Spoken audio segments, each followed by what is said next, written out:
Yes, I am back. Episode 102 is here. I took a little bit of a hiatus after the amazing episode with Russell Todd from North Fork. If you missed that, please, I encourage you to go back and watch or listen to that as well. I've been getting a lot of feedback from that. Thank you all for that. Great interview, great insight from him talking about North Fork basketball. But as we transition into episode 102, it is the summer interview edition. We had a great lineup last year. And as always, we're going to continue with the great feedback and continue with the great interviews as well. But I thought of a way of starting or kicking off the summer interview series is by giving you all, the audience, an idea of the transfer portal. Now, the transfer portal has, as the Fresh Prince of Bel-Air once said, the whole world got flipped upside down.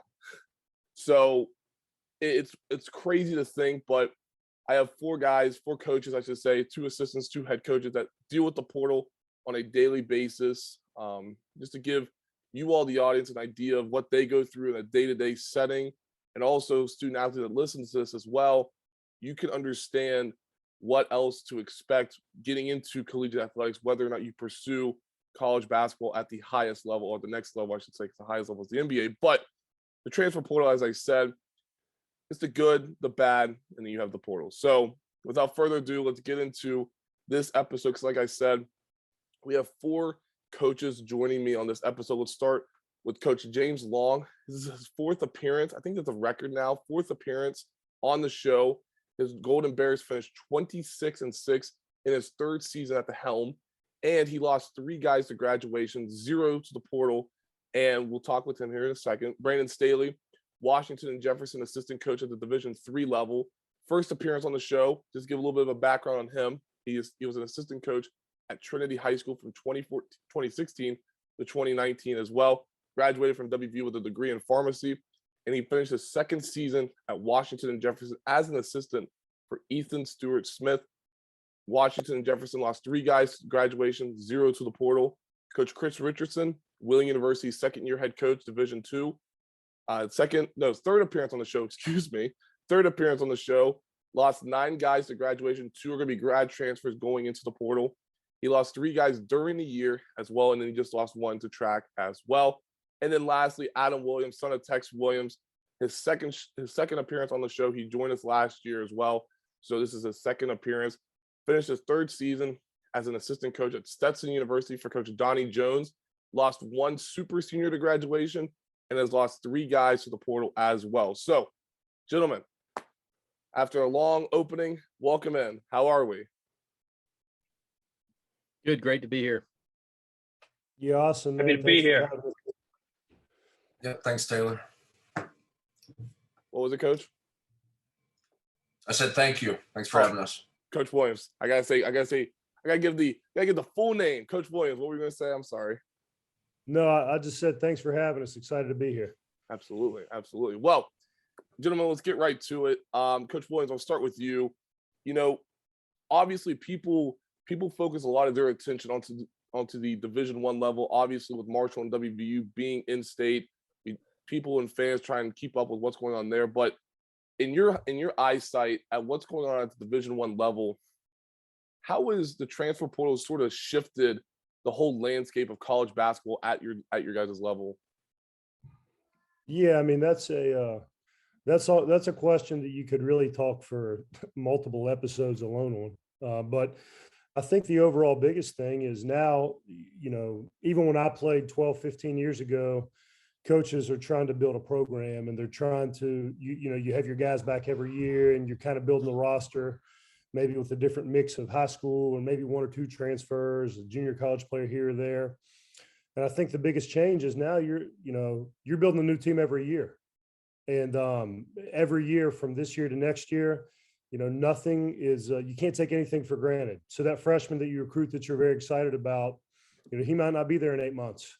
And the world we live in today, it was very rare when I played or before for a freshman to leave or transfer if they were having great success. They would usually stay and leave only if they weren't getting the minutes they wanted or the shots or whatever it may be. But now, if you look at the portal and the different guys that are going in from different schools, from low major to high major Division I, there's almost no rhyme or reason you see very successful guys go in, and then you see guys that, weren't so successful. Maybe your traditional transfer looking for that success. So I think more than anything, it's changed is, when that last game hits and the clock strikes midnight on the last game of your season, I mean, you might as well forget knowing anything. You don't know what your team's going to look like when you tip it up the next year. And you better be ready to do a lot of fast recruiting over the next 5 to 6 months to reassemble your team, because you might have 6 or 7 guys leave. Coach Staley, I'll go to you. Looking at where you guys are at the Division III level, you guys just won a conference championship this past season. When you go out and do recruiting like you guys do frequently at Washington and Jefferson, when you guys go out, do you guys sort of pitch the fact that, hey, we've been successful here at the Division III level, we won a conference championship, and you try and use that as a sales pitch almost when you go out and talk to these kids, whether it be at a grad transfer, or even a high school level? Absolutely. And in the past, we've been so fortunate to have a really good year, but in the past, we pretty much had to pitch our, just our academics a lot heavier. It's good to have both of those sales pitches as far as academics, and now can say that we've, completed the turnaround and have, won a conference title. And then, with the transfer portal, we, honestly, with a lot of these guys that are on the fence of Division III and Division II, we're using it as leverage, because a lot of these guys that are on the fence, you have a lot of D2s kind of holding out and not, giving them as far as just scholarship money, just kind of waiting and refreshing the portal every 20 seconds. So we've been using that as leverage and reinsuring that they're not going to really have to worry about that at a place like ours. Like we don't have grad programs here, so we're not looking to bring in guys, and it just doesn't make it sense for them academically. So it's been positive for us so far. Coach Richardson, I'll go to you. You're a guy I've watched over the last few years at Wheeling. It almost seems like you almost pride yourself in getting those high school kids in, developing them at an early age, and trying working with them and establishing that connection as well. But when you look at the high school level of recruiting nowadays, I mean, obviously everybody seems so focused on the portal, but do you think the traditional way of going out and recruiting high school kids is, fading away, so to speak, or has it just changed how coaches approach high school kids now? I think the only tradition really in college basketball that has stayed the same is that of constant change. If that makes sense. And I agree a lot with what Brandon said. Now, we've had guys go in the portal, each of the last couple of years. And as you look in the portal, like I looked at it right before we logged on here. This is April 11th at 7:30 p.m. There's 2,530 kids in there, just in basketball, just in men's basketball, NCAA men's basketball, 2,530 kids. 1,300 of them are from the Division I level, and then 981 from Division II, which is already more than there were from August 1st, 2020 to July 31st, 2021. There's already 40 more kids, and there's still, 4 months to go almost, a little less than 4 months to go till the portal season closes, and then 232 from Division III. So we do want to build it with high school kids. And I agree with what Brandon said. Like that has given us, I feel like, something of an advantage in recruiting where, we can still go after the high school kids that we really want and kind of show them this data. The reality is though, it's affected our level and the Division I level pretty hard in terms of knowing that when you recruit, say you recruit 7, 8 high school kids, 3 or 4 of them probably aren't going to see the end of their career with you for one reason or another. And everyone has their reasons for going in the portal. But it's just, it's like everything else in coaching. It's constant change, and you got to be willing to adapt, and you got to be willing to kind of roll with the punches, so to speak. I think the thing we've been able to do is really target the kids that we want in recruiting, so that, if there is, you can't plan that you're having everybody back. So know that, like, if this guy leaves, well, this guy's next up on our list. We got a really good relationship with him.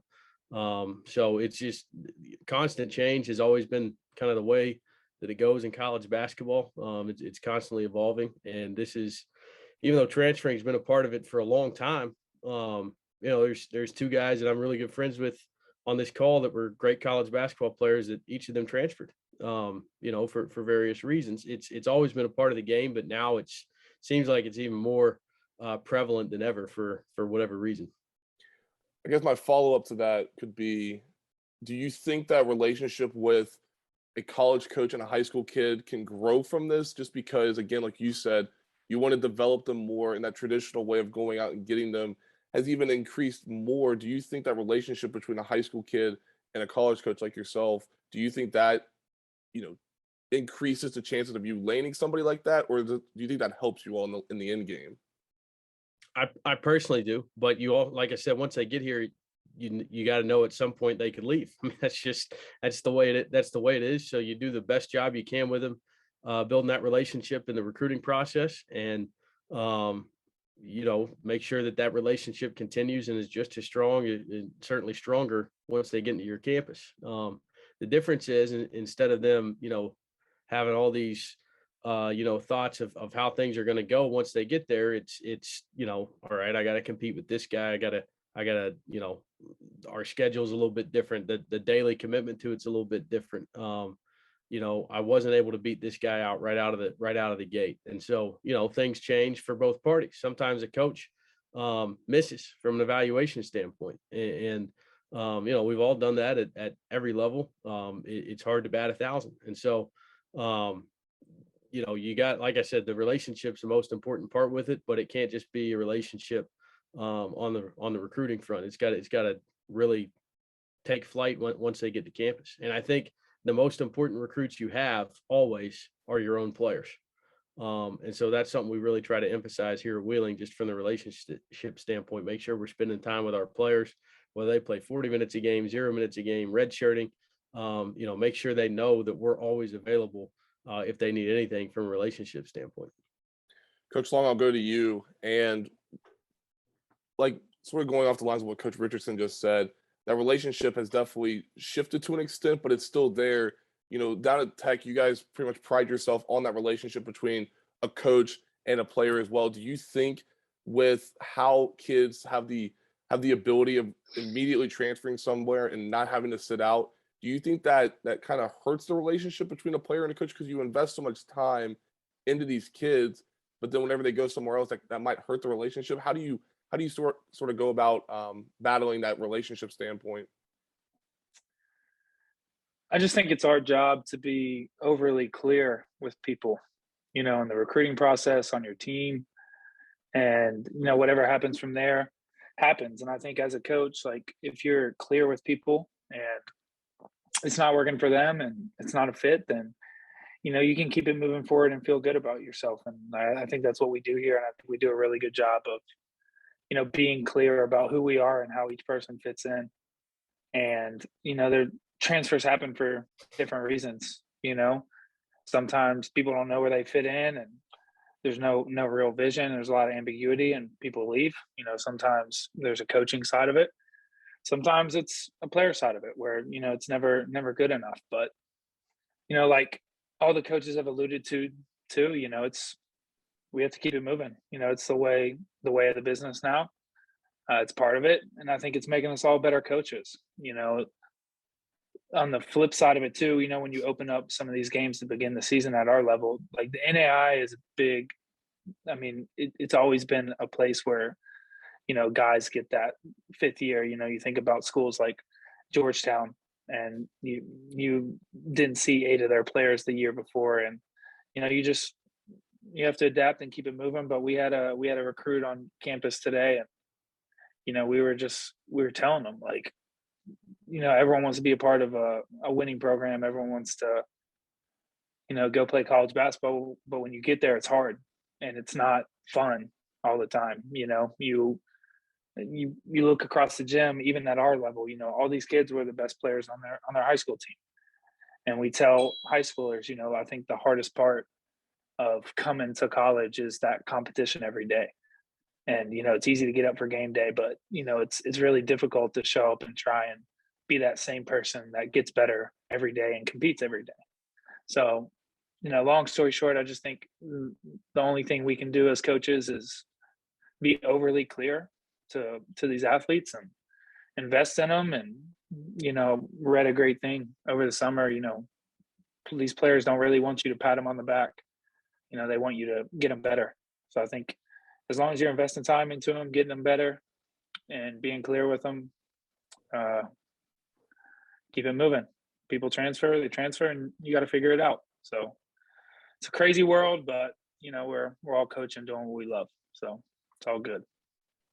Following up with what you just said, going back to a word that you had said as well, the A word, not adapting to this whole system, this whole new realm of college athletics.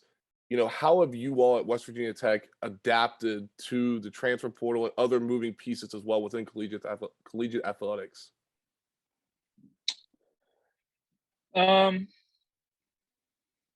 It's a good question. I think, you know, we've never had anyone, you know, transfer. I'm not bragging. We've had kids stop playing for different reasons because, you know, at our level, there's, you know, sometimes you get a job offer and it makes more sense for you and your family to go do that. But we are going to take a transfer this year. And I think adapting to the transfer portal is not just jumping on the best player at the biggest level. I think it's finding people that fit. And we always, you know, coaches love saying like, you know, these guys have to fit in. But I think it's really important too, like especially with transfers being really clear because they're in a vulnerable spot. Like Coach Richardson mentioned that, you know, 2 of us on this call have transferred, and like, you know, when you're leaving, it's big and it's scary, and you want to make sure it's the right fit because you also don't want to be the guy that ends up at like 3 or 4 schools.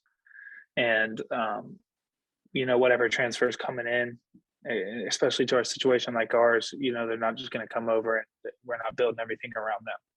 You know, they got to fit the culture we've spent 3 years building. They got to understand how they fit into what we're trying to accomplish. And, you know, it's when you do take transfers, you're hoping that they're immediate impact guys. So you got to make sure you're really clear about what you expect from them, what they can be working on, and how they can contribute. So they can help you immediately. So I think adapting, the main thing is just like anything else in recruiting, you just got to make sure they're a right fit for your team, and you're not just taking the best player from the biggest level.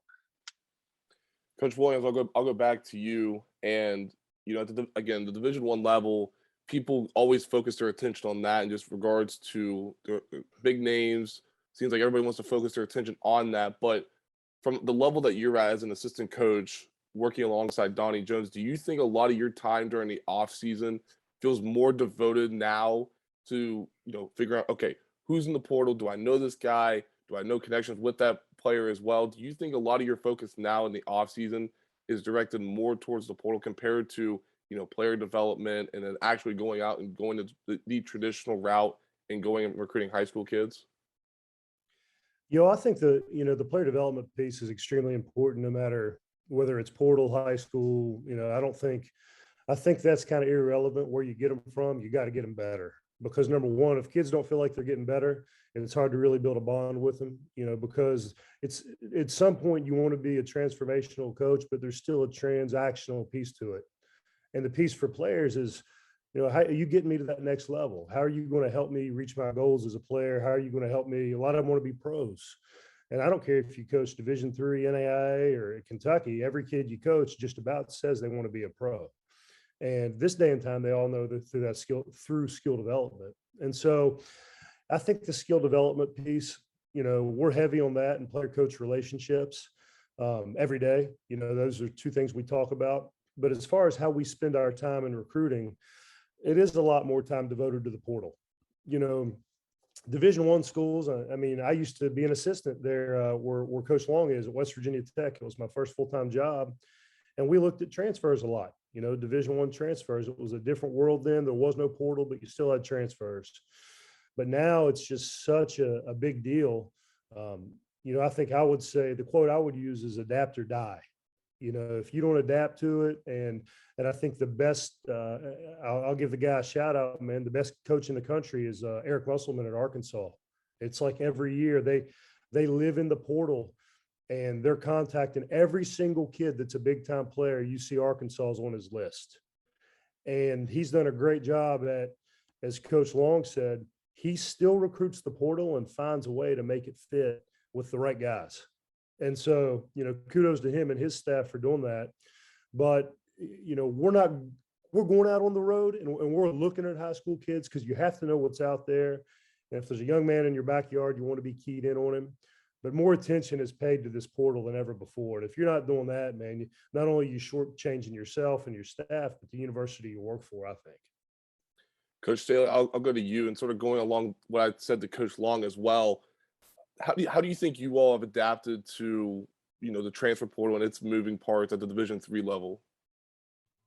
Yeah, honestly, like I said, I think it's been very positive for us. So, I mean, it's allowed us to talk to really good players, and sort of the pitch that we propose to them is, come play with us for 2 years, you ball out, and then go enter the transfer portal, and you can start looking at D2s and maybe even at D1. I mean, you take Duncan Robinson, for instance. I mean, he's 1 in a million, but started at Williams College, Division III, and then entered the portal and went to Michigan, and obviously now he's NBA player. So we use that as a pitch to really good players to come here and hopefully succeed on the court, and then if they want to look at D2s, then they can do so. But we're confident that they'll enjoy their experience here and hopefully stick out the whole 4 years. So like I said, it's been pretty positive for us so far. Coach Richardson, I'll go back to you. Looking at how you all have structured Willing's program in such a short span, when you look at what you guys been able to do from a philosophical standpoint, when you go to a kid, whether it be in the portal or either at the portal or in high school rankings as well, do you think that the philosophy of recruiting changes when you go to each kid, or is it just the same ordeal every time you go out and recruit?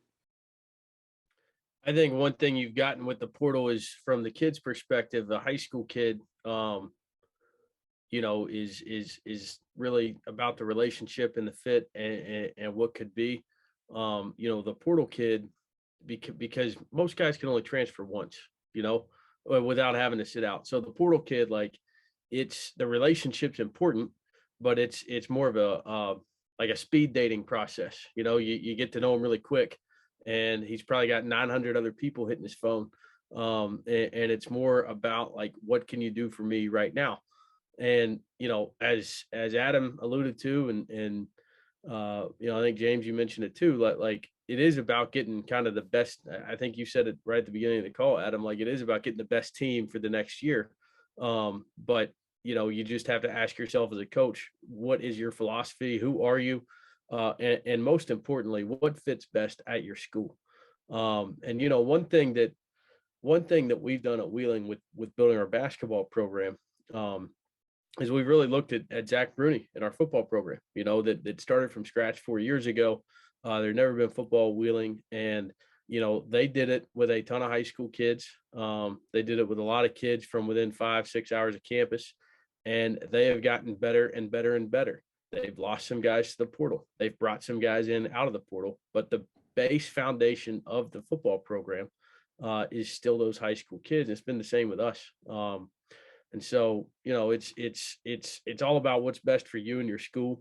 I don't think, at Wheeling, just the tradition of the school and the way the school's been for years, that we're just ever going to load up and be able to fill out our roster with 13 transfers. I still think it's a place where you want to get the best high school kids possible, especially, in a location like we have, where you are within 5-6 hours of, all of Ohio, most of Pennsylvania, all of West Virginia, and so on and so forth. We've got everything we need in those areas. So, it does change a little bit, but the perspective of the kid, I think, is definitely different. The transfer wants to know, what can you do for me right now?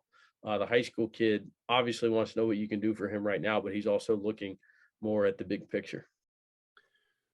Coach Long, I'll go to you. I think I pride myself on the communication side of what I do, but obviously as a coach, communication between a player and a coach is always important. Understanding, where their mind's at, both emotionally and mentally as well. But do you think that the communication side of being a coach has increased over these last few months? Because as we all keep alluding to, adapting to this continues to change, understanding where your players are each and every day, just from a mindset of, how do they feel, what's going through their head. Do you think the communication side between a player and a coach has increased over these last few months? Yeah, I think even more. Sorry, got a little cough. All good, but I think even the year before, I think COVID made us all better communicators, or you got worse. So I think COVID, you had to find different ways, and like you said, making sure that they're all okay and doing well, first and foremost, and then coming back this year, it was just a lot. So they went from being in lockdown to pretty much back to a full year. So um, it's overwhelming at first, and I think that this year was a tough year to navigate too. And the portal has definitely made people better communicators. I think I've talked to more coaches these past couple off seasons than I ever have about players or knowing somebody or doing whatever. But yeah, I think even going back to COVID, that these past 2 years have definitely made us better communicators. And like you said, first and foremost, Coach Richardson said it, we have to, recruit our team. And I think that the most important thing we can do through all this is just make sure that they're doing well. And even if you do have somebody transferring, trying to make sure you help them through the process. Because I think there are situations too where, it makes sense for people to transfer. If we have guys that because of the COVID year, get an extra year and we don't have grad school and they can go get grad school paid for, that makes sense for them to go do that. And I think it's all situational. Coach Staley, going to you and sort of going on the lines of what Coach Long just said about the COVID year. Obviously, the NCAA granted student athletes that extra year whenever COVID did hit, of that they were able to stay another year and be able to play collegiate athletics for another year.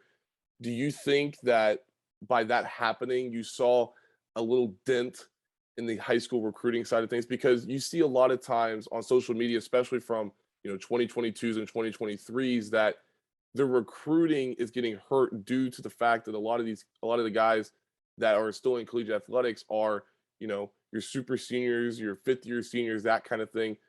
How do you sort of see, well, how did you see COVID impacting recruiting at the high school level from a Division III standpoint? Yeah, so with us, as far as that goes, in the COVID year, again, we've used that as leverage too, because we do not have grad programs at this point. So we're only a 4-year school. So, we've insured players and recruits that, they're not going to have to worry about us bringing anybody in. The only time we really do look at the portal and explore that is if we see a name in there and it's a guy that we recruited out of high school. So if we know them already, but we're not looking for any new individuals. So like I said, it hasn't affected us, but I know there are other Division IIIs, especially in our league, that do have fifth years that have, explored the transfer portal and benefited from it, and also lost guys to the portal. So it's definitely affected the D3 level, just not us specifically. It's been actually pretty good to us. Coach Williams, I'll go back to you. Kind of going on the lines and sort of tailing what Coach Staley was just saying as well about how everything has changed due to COVID. But getting back to this portal, when you look at this portal, when you look at a guy, or even before you even open up, the over 2,000 names that are in this database, when you look at it, do you sort of have a criteria that you sort of look at, or even a cheat sheet, and you're just like, this guy needs to have this quality along with this quality, but at the same time, they need to be coachable and X, Y, and Z to happen. When you look at that, how do you go about looking at guys in the portal? What do you sort of target? Wow, that's a heck of a question. To be quite honest with you, I mean, it's kind of overwhelming. If I'm being honest with you, there's so many kids in there. It's kind of like the best way I could describe it. It's like eating an elephant. You know, you just got to take one bite at a time, man. And it's like, you know, in recruiting as coaches, I don't care what level you're at, you want to know who the kid is, what they're about. So you're doing your due diligence on every kid. And if you think, you know, with a staff our size or, you know, any of these guys on this call, I mean, it's not like we have a staff like Kentucky. Okay. So it's impossible to do your due diligence on 2,000 kids. You can't. There's 24 hours in a day and you can't do it. So I think you have to pare it down the best you can. You have to use some common sense. You know, I'm not going to call a kid from the MAC who averaged 20 points a game that's transferring and try to get him to come to Stetson. Usually, that's usually going to be a kid that is trying to go to a Kentucky or a Carolina or an Auburn, you know, Arkansas. And so I think you got to use some common sense with it, and you have to attack guys that maybe we're at a higher level than you that are looking for that opportunity to play, or maybe guys, you know, and I think this is something that we haven't touched on yet, but what hurts D2s and D3s, in my opinion, in NAI schools now, this is the first year that the rule has been passed, other than, you know, there was a COVID exception, but kids can transfer, don't have to sit out now. You know, that portal it's a beast, because one of the advantages of Division II, when I was a Division II head coach, I used to sell, hey man, you know, why you want to go somewhere and sit out? You got 1 year left. Let's come play, get your degree right away. You'll be, you know, done playing ball, and then you can make decisions on your life, whether it be a pro or, you know, go to grad school, whatever it may be, you know, get a job. Well, now the Division I's, I mean, there's no sit out.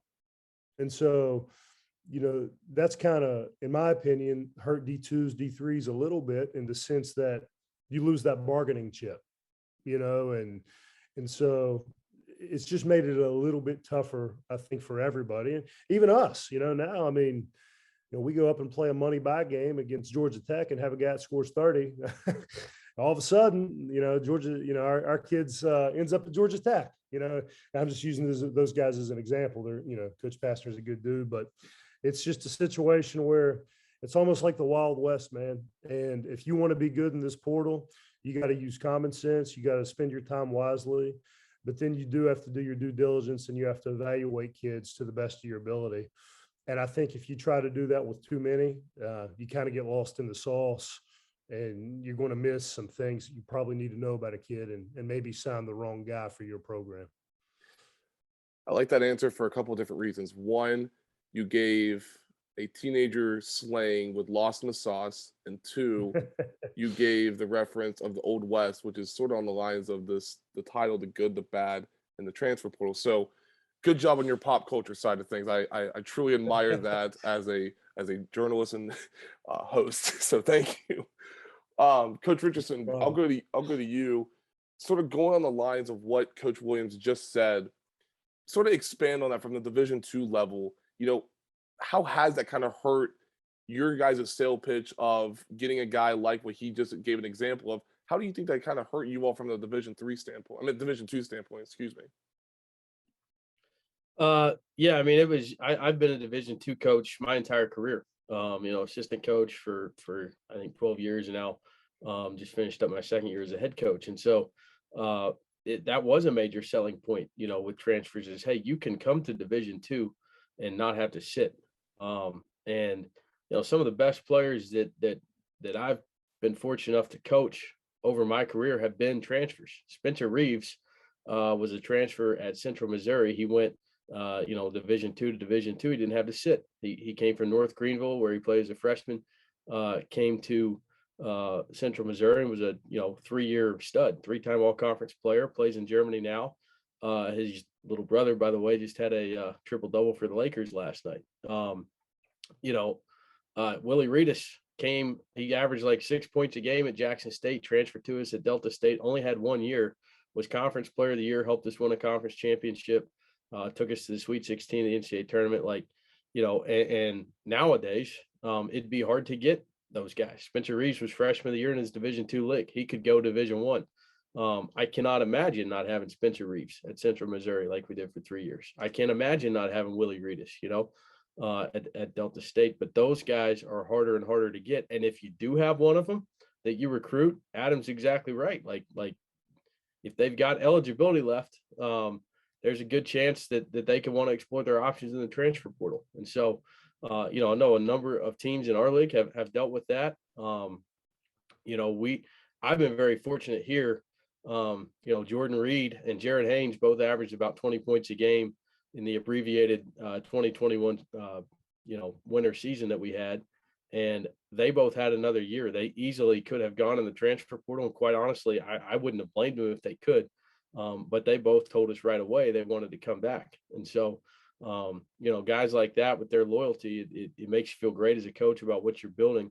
But it also makes you appreciate, you know, just the character of those young men and how rare that's becoming. And so it's changed the game a lot in the Division II ranks. And, you know, we got to continue to find ways to, I don't even want to say combat it, because that makes it sound like you're trying to change it and keep it from happening. Like, it's going to keep happening. You know, one thing they did put on, I think it was this year, Adam, correct me if I'm wrong, but Division I kids have until what, May 1st to go in the portal to use that one-time transfer exception. Yeah, And it's Division II May kids- 1st. You got to notify, you got to notify to be in the portal by May the 1st. Yep. And Division II kids, it's up until June 15th, but there's also a rule in place that keeps, say like we had a freshman of the year stud here, you know, next year, if he didn't enter the portal by May 1st, and he tried to transfer up, he would have to sit out a year, even though, you know, the Division II rules is June 15th. So, you know, there are some measures in place. I think they needed to continue to find ways to tighten it up a little bit. Just most importantly for the players, for the kids, their families, because, you know, at the Division II meeting, you guys have probably seen the graphic all over Twitter, the Division II meeting at our coaches convention 2 weeks ago. The lady who oversees the transfer portal, administrates the transfer portal for the NCAA, put a graphic up, and I mean, jaws dropped the floor and everybody got their phone out, take a picture of it. 941 Division II transfers last year, only 25% of them, they were able to track where they ended up. Now that doesn't include, you know, going junior college or NAIA, but even if you add those guys, it's still way below 50%. That's a sobering number for everybody to look at, where, you know, 75% of the kids that went in the portal, they don't know where they went. They went home. Did they go back to school? Did they go JUCO? Did they go NAIA? So I think they're adapting the rule that I mentioned for this year with May 1st and June 15th, Division I, Division II. And then there's also, they've added, you know, to enter the portal starting next year, I believe you've got to go through an educational module that kind of tells you all about it, and what the risks are, and what your status is from an eligibility standpoint. You know, some guys don't even look into that stuff. They can't wait to be part of the portal, and they jump in there. They don't even look to see, you know, where am I at from an eligibility standpoint. So the more we can educate the kids about it, the better. I do think as the COVID year starts to wear off, as we get through that, and not as many guys have that extra year, it won't have quite just the blow up that it's had the past couple of years, but it's always going to be a major factor. We're not going to change the fact that it's here, and it's a major part of what we have to deal with as coaches. Right. I agree. Yeah, Taylor, I'd seen that graphic also, and you know, I was going to bring it up, but I think it's so jaw dropping is because you only see, and kids only see the guys that find new spots all over Twitter, and the cool graphics and the videos, and ESPN, you know, announcing the next transfer. You don't see the numbers of guys that don't go anywhere else. So I think, you know, education is going to be big moving forward. But, you know, my question to you all is, do you feel these numbers will go down as the years go on between education versus NIL deals, you know, with schools using that as leverage to enter the portal? It's open for anybody. I mean, I'm curious. Yeah, I would say, I mean, just hard to say, you know, Ethan, with it's hard to predict kids, man. You know, that's one thing. I mean, I know we all try to do, and the best ones do it the best, but when you're trying to guess what an 18, 19, 20-year-old's going to do, man, and and the pattern in which it's going to go.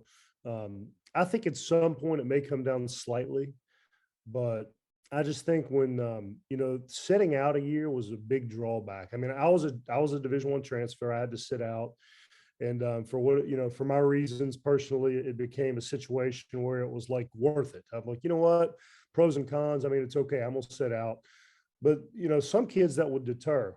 Now, without the deterrent, which I agree with, I don't think they should have to sit out. That's my personal opinion. Um, I think it gets to a point where it's almost a how a guy was raised situation, or a situation of the things they've been through in their past, where they fought through, maybe they played in a high school where it was a program that they didn't get to play till their junior and senior year, and so I just think it could be a thing that fluctuates year by year. But I do think after this boom of anytime something's new, it's like new, exciting. I think there's even kids right now going into the portal that might not even have an intention to transfer. They're just going in there to see, I don't know, maybe Duke will call me. They have no idea. And so I think that's kind of a hot thing right now. And will that die down? I don't know. But it's almost one of those things, man. What's the drawback? If I'm the best player on my team and I want to come back, the coach is going to take me more than likely. So why would I not go into the portal and see what calls I get and then make the decision to go back? And so I know that's kind of a long-winded answer, and I don't know if I answered it, but it's just that's a tough one to pin down and say I think one way or the other is going to happen.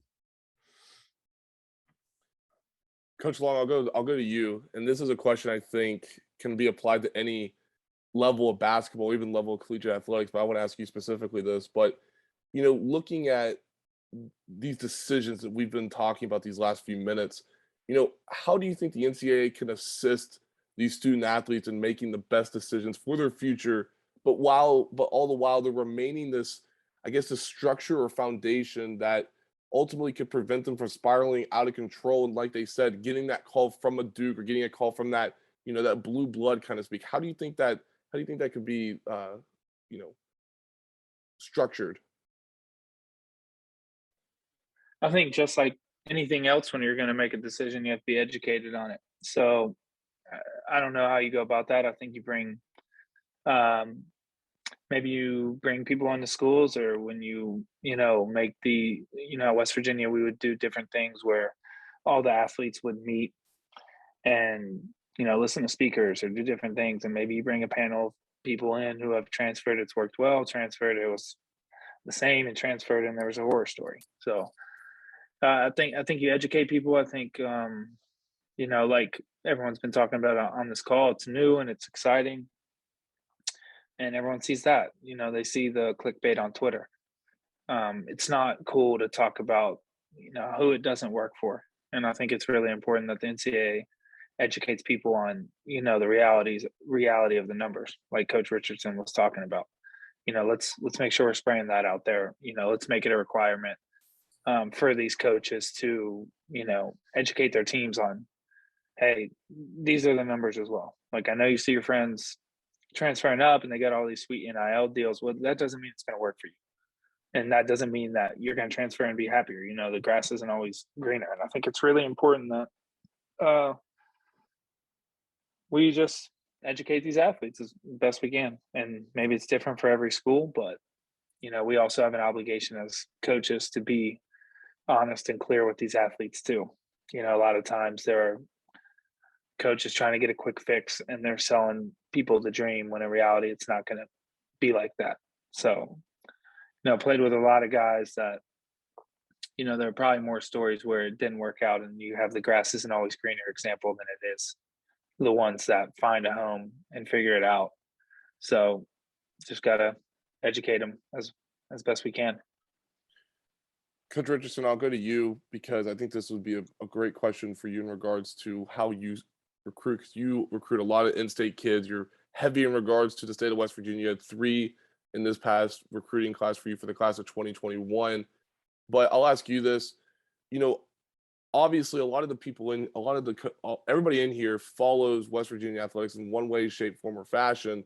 But in regards to these West Virginia kids that are not getting looked at from a recruiting standpoint compared to guys like in Ohio, Pennsylvania, Virginia, all these other major market and big states that surrounds West Virginia. Do you think West Virginia is behind the pack in regards to how coaches go out and recruit these guys? You guys, all four of you all, and I'll tip my cap, but you all do a great job of recruiting in-state kids. But do you think West Virginia kids are at a disadvantage just due to the fact that the portal is there, but all the while as well, West Virginia is surrounded by states that just produce a ton of competition along with the Mountain State?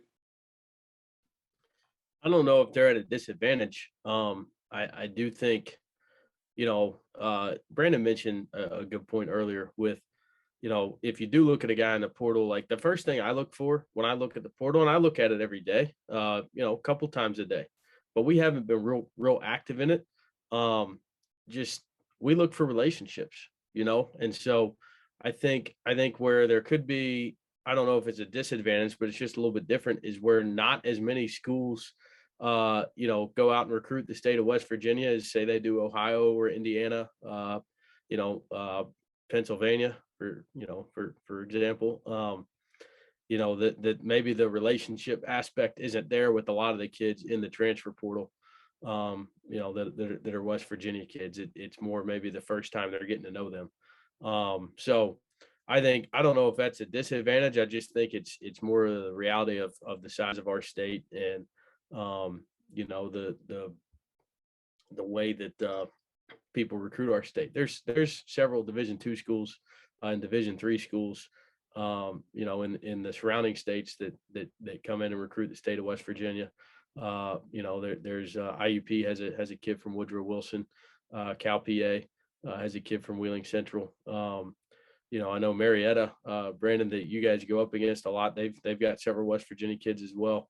And so, there are other levels that recruit the state of West Virginia outside of Division I. I don't know that West Virginia kids are necessarily at a disadvantage, with regard to the transfer portal any more than they are just kind of the size of our state, which I know all four of our programs, we're like, heck yeah, like that's great. Like the less people that come in and recruit our state, the better for all of us. So. Brandon, going along those lines as well, I mean, obviously you guys are heavy in here as well. Do you think establishing a presence in West Virginia, just being a PA school and coming down to West Virginia and being, around these kids, and you show them that there are other schools just outside of West Virginia, and they may know that they're not cut for the Division I level, but they see a team and they see a guy like you from Washington, Jefferson come in. Do you think that gives you an advantage when you have that one-on-one conversation with one another? Definitely, yeah. I mean, I can't tell you how many guys that we've talked to, especially in the southern part of the state, that have no idea that we exist. Before I came on, our staff didn't really recruit much from West Virginia, but I've tried to do a good job of getting around and seeing all the guys we need to see and recruiting the recruitable ones. But a lot of them have no idea that they have a top 100 academic school in the country, just 3 hours away if you're in the southern part of the state. So, just getting out there, and I think, just being out there the last 3 years, kids and just families around the area and around the state are, figuring out who we are now.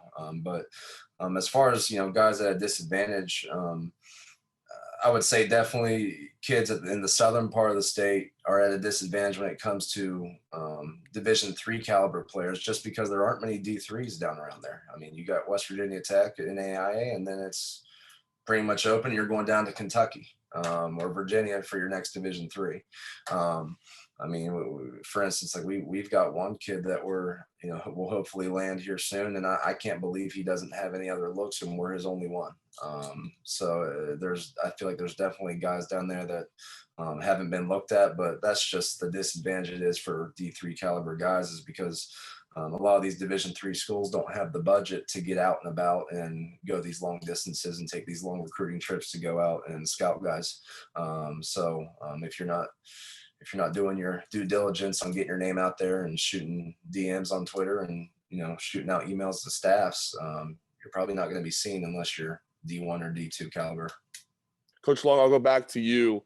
looking at, we keep talking about this transfer portal and how recruiting has changed, whether or not it has is up to you all. But, in regards to the communication side, from a standpoint from where you all are at, do you think that establishing a relationship early with these kids, especially in-state kids, because you're an in-state kid, you're from Charleston, you played for the State University of WVU for Bob Huggins, but do you think that communication at an early age between a college coach and a high school kid is beneficial? I mean, obviously as a junior, that's whenever you can obviously start offering them, but do you think establishing that relationship at an early age helps?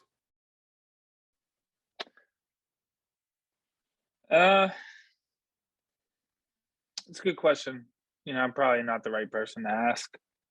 I've probably a different viewpoint on this than most people, and right or wrong, I'm not gonna act like I am an elite recruiter or anything like that, having only done it for 3 years. I know how I would have wanted to be recruited. I try and keep that in mind when I'm talking to athletes. You'll see a couple kids along the way where you offer them a scholarship as a freshman, and you're kind of their first offer, and you just hope that, man, this kid's really good, and you don't know what's going to happen down the road, and you hope that we were his first offer, and he may want to play for you. But for our level, it's kind of different because the really elite players at our level and the guys that you really want to recruit don't, and I mean this in the nicest way possible, they really don't want to hear from you as a junior. A lot of the guys we're recruiting, think they're Division One, or athletes really want to play Division One. I wanted to play Division One when I was in college, when I was in high school, and no one could tell me I couldn't. I believed it, and having, if I could go back now, I would have gone to the best possible situation. Like, I'm the biggest small college basketball advocate around now. Like, I'm convinced Northwest Missouri would win a lot of Division One leagues. But with all that being said, I think establishing relationships is obviously really important, especially in our state. I'm fortunate to have kind of been involved in basketball in the state my whole life, so have a lot of really good relationships. Have a lot of really close friends coaching. But as for the athlete, I think especially at our level, it may get watered down to communication over the course of 2.5 years, 3 years. So I think again, you just be clear with people, you recruit them, and then really kind of amplify it that last year at our level. Coach Dale, I'll go to you. I appreciate everybody for joining me. But we'll wrap up here in a few minutes. But Coach Dale, I'll go to you. Do you think with the amount of turnover that happens on a college roster that it's, I'm not going to say it's hard to keep up with, because obviously everybody keeps up with it in one way or another, but do you think it's easier to kind of understand what to expect and what to go after each offseason after the amount of turnover that happens on a college roster? Yeah, I mean, we just us systematically, we would like to always play one big, and we felt like we had two of the best ones in our league this year as seniors.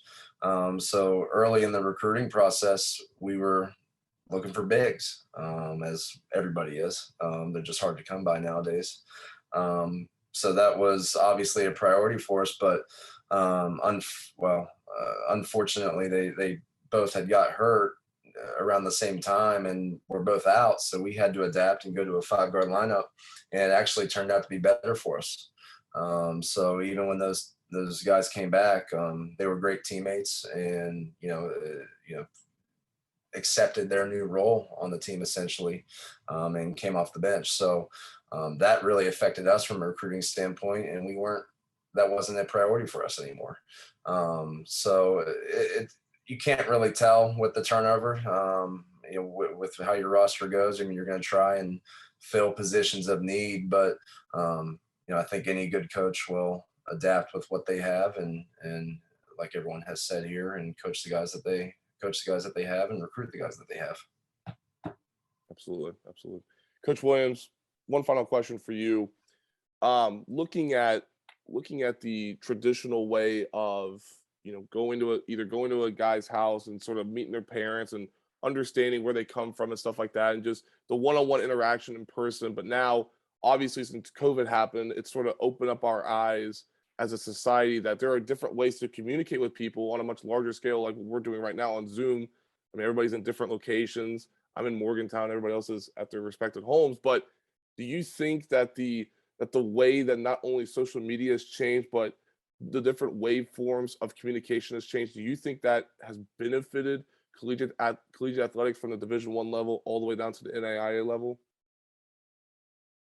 Yeah, well, I mean, for example, the NCAA had all these silly restrictions in place 15, 20 years ago. Like, you couldn't text guys more than so many times a week. And they were all, they meant well by some of those. Like, that's before texting plans got, readily available, where it was unlimited text. But I think the faults were, just took a little too long to change some of those things. Anytime you're communicating, I think the more the better. I think, and that, it protects the student athlete is what the NCAA thought.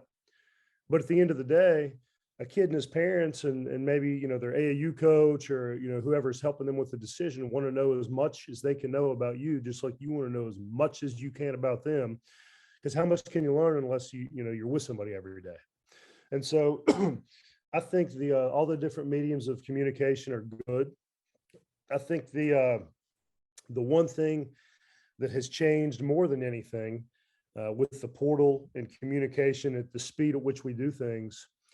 For example, if there's a kid that I find in the portal Sunday at noon and I start talking to him at 1 o'clock, and by about 1:30, I realize there's a mutual interest, I better go ahead and book a plane ticket to his house or his school and be at that place that next day on Monday. Because if I'm not, 2 or 3 other people are. And that's just reality. And that's, again, that's my level, which is probably a little different from, these other guys. Again, I've been there, and I guarantee at Salem, we weren't flying around the country. Okay. But, here at this level, if you really, really like someone, number one, you better identify them. Like, I have verbal commits alerts on my phone, and my junk goes off, or however many transfers there are, it goes off that many times. Because every time a transfer is in the portal or makes a decision or gets an offer, that thing's going off, and I'm looking at my watch to see what it is.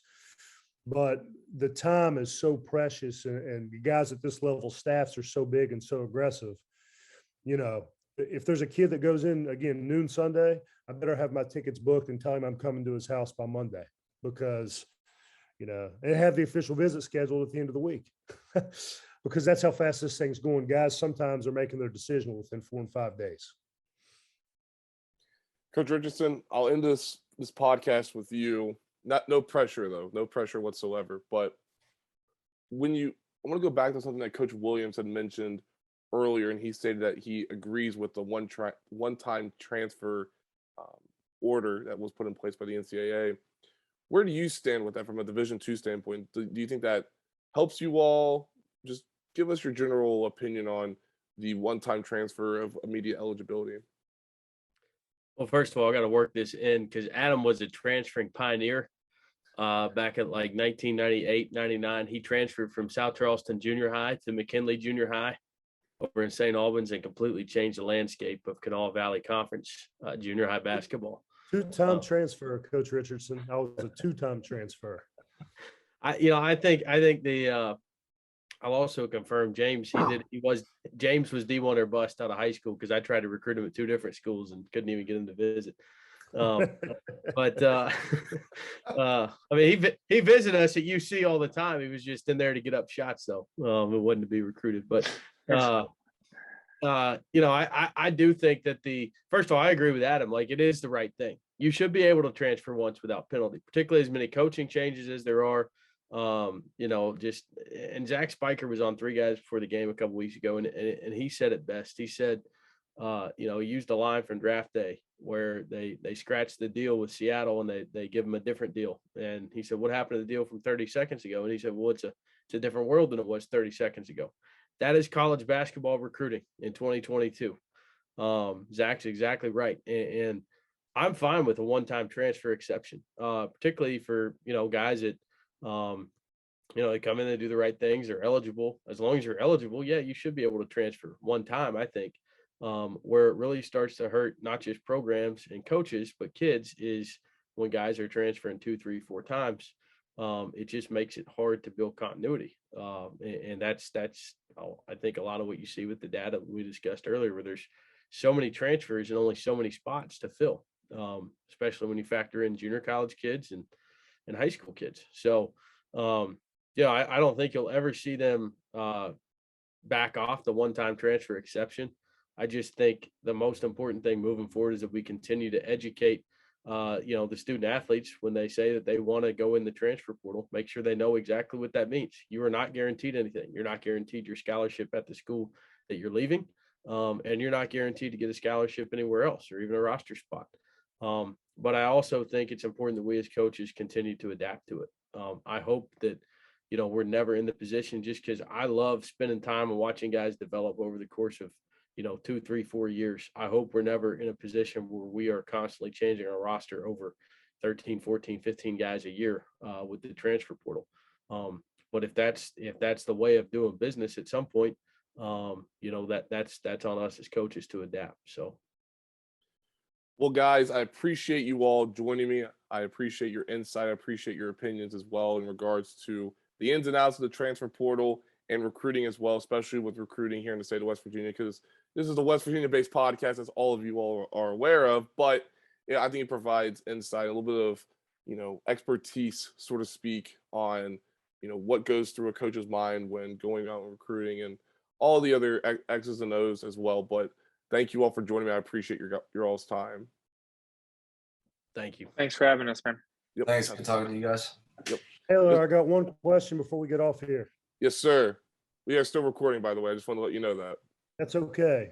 What game, and you may not know this, is in the background of your Zoom call there? So I have been caught red-handed. I looked up Civic Center, formerly now known as the Charleston Coliseum and Convention Center, but as we all know, it's the Civic Center. I unfortunately do not know the game, but I am open to learning about it because, again, I just pulled this picture off Google. So please educate me. Yeah, no, I'm not. I can't educate you. I was just wondering. I was hoping you knew. Can't really tell. I failed as a host. Is it my Trinity Warriors? That See is a little bird down there. I can't tell. Can you dip your head down, Taylor, real quick? Yeah, that's pre Friends of Cole logo at midcourt. So probably OJ pretty good chance Adam Williams is playing in that game. Chris, I'm thinking that's when the Fighting Cookie Millers shot about 23 free throws and beat us in the state tournament. It's what it looks like. So I was just checking. I was checking Taylor there.